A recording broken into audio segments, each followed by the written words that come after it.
వెళ్ళానండి. మరి మా అమ్మగారికి మరి నేను ఏమి ఇచ్చినా నేను రుణం తీర్చుకోలేనండి. అలాగే జరుగుతుండగా నేను ఒకరికి ఉపవాస ప్రార్థన చెప్పి నాకు పిలుపు వచ్చిందండి.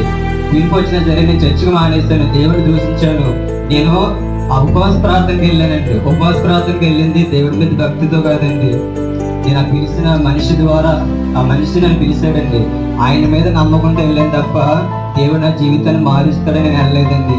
ఆ ఉపవాస ప్రార్థనకి వెళ్ళిన తర్వాత ఇష్టం లేకుండా వెళ్ళి ఎక్కడో ఆఖరణ కూర్చున్నానండి. ఆ రోజు రాత్రి ఆ దేవుడు వాక్యం పాస్టర్ గారి ద్వారా నాతో మాట్లాడి నాకు ఎంతో మరి ధైర్యాన్ని ఇచ్చాడండి.